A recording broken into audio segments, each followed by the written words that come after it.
The world of cinema feels a little dimmer today, a bit less glamorous, as we say a final sad farewell to the magnificent Terence Stamp. The news arrived on Sunday morning that the legendary British actor had passed away at the age of 87. His family announced his peaceful passing, sharing a sentiment that resonates with all of us who admired his work. He leaves behind an extraordinary body of work, both as an actor and as a writer, that will continue to touch and inspire people for years to come. It's a statement that barely scratches the surface of his impact. He was more than just an actor. He was a true cinematic presence, an artist who could command a scene with nothing more than a piercing stare. For so many, he was the face of pure, unforgettable villainy as General Zod in the Superman films. For others, he was the picture of elegance and heart as Bernadette in The Adventures of Priscilla, Queen of the Desert. This incredible range was the hallmark of his 6-decade career. He could be menacing, he could be tender, he could be heartbreakingly beautiful, and he could be utterly hilarious, sometimes all in the same film. Terence Stamp's journey to stardom was anything but ordinary. Born in the East End of London, he was the son of a tugboat worker, a world away from the glitz and glamour he would later embody. His working-class background was something he carried with him, a foundation that he said set him apart from the more privileged actors of his day. Ignoring the advice of teachers and even his own father, he chased a dream in the theatre, a decision that would change the course of British cinema and his own life forever. His breakthrough came in 1962 with his very first film, Peter Ustinov's Billy Budd. It was a performance that announced the arrival of a major new talent. The New York Times was utterly smitten, describing him as a new English actor with a sinewy, boyish frame and the face of a Botticelli angel, perfect as Billy Budd. He earned an Academy Award nomination for that role, and just like that, a star was born. With his striking, almost ethereal good looks and those unforgettable blue eyes, he quickly became one of the quintessential faces of the swinging 60s in London. He was one half of one of the era's most photographed and famous couples, alongside the supermodel Jean Shrimpton.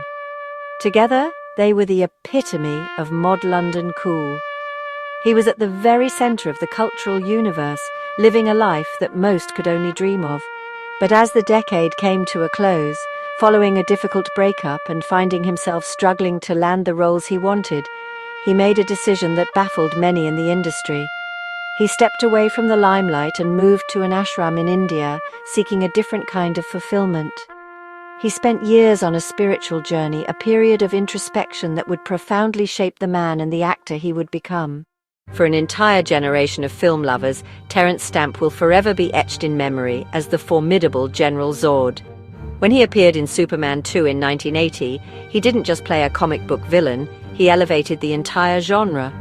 With his severe jet-black hair, imperious glare, and a voice that dripped with aristocratic contempt, he created a character who was genuinely terrifying. He wasn't a cackling caricature. He was a deposed military leader from another world, filled with an unshakable sense of superiority and a thirst for absolute power. He made you believe that this man could and would bring the world to its knees without a second thought. His performance was built on unforgettable moments, but none more iconic than his terrifying command, "Kneel before Zod." That single line, delivered with such chilling authority, became one of the most quoted and remembered lines in cinema history. Stamp transformed Superman's nemesis from a simple comic book foe into a sadistic, complex supervillain. He gave the hero a worthy adversary, someone whose intelligence and ruthlessness were a genuine match for Superman's strength.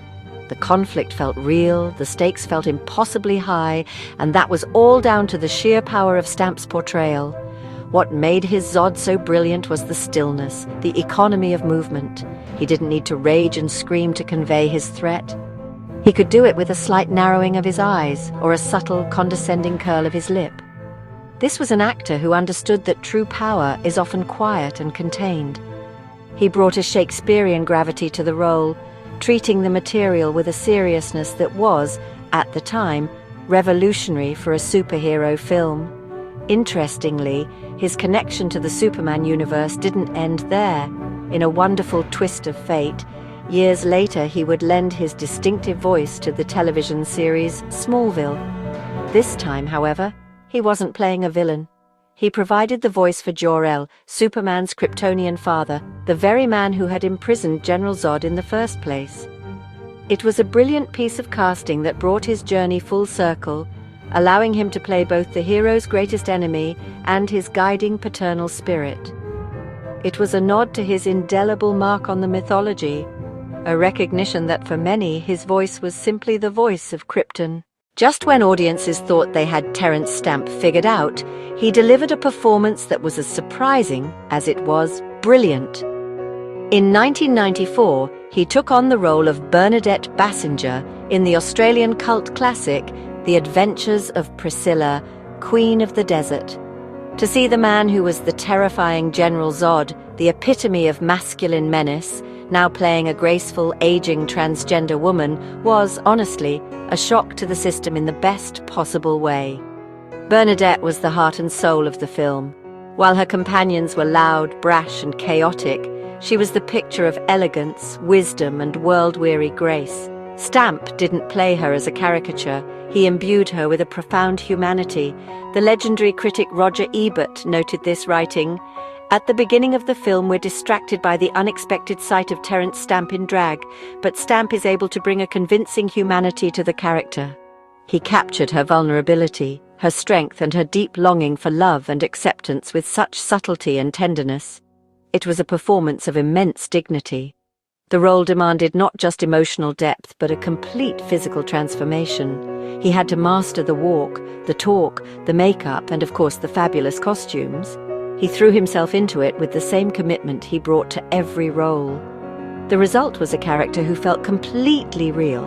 You forgot you were watching Terence Stamp, the 60s icon, or the supervillain. You were simply watching Bernadette, a woman navigating life, loss, and the dusty Australian outback with her head held high. His chemistry with co-stars Hugo Weaving and Guy Pearce was electric, creating a bond that felt genuine and made their journey so incredibly moving. This role redefined his career for a whole new generation.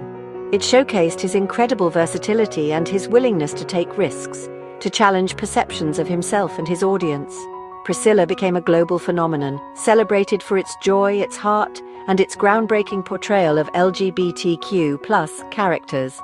And at the center of it all was Stamp, giving a performance that was both a fabulous spectacle and a quiet masterpiece of acting. Beyond the iconic roles and the dazzling career, there was a man of great depth, curiosity, and quiet strength. Terence Stamp's life was a rich tapestry woven with threads of fame, love, spiritual seeking, and a return to the craft he so clearly adored.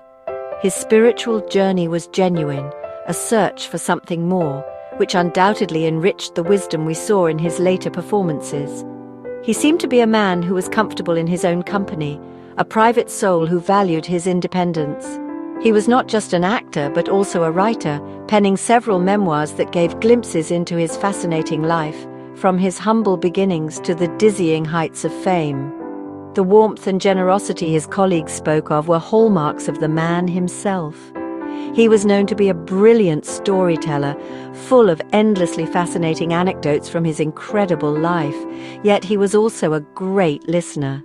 He carried a certain grace with him, an old-world charm combined with a modern open mind. This unique combination made him beloved by directors and fellow actors alike. From the angelic beauty of Billy Budd to the terrifying power of General Zod and the profound grace of Bernadette, he gave us characters that will live on forever.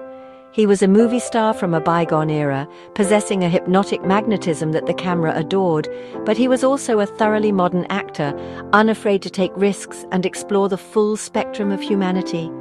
We have lost a giant of the screen, but his extraordinary work will continue to inspire and move us for generations to come. Farewell, dear Tell, and thank you.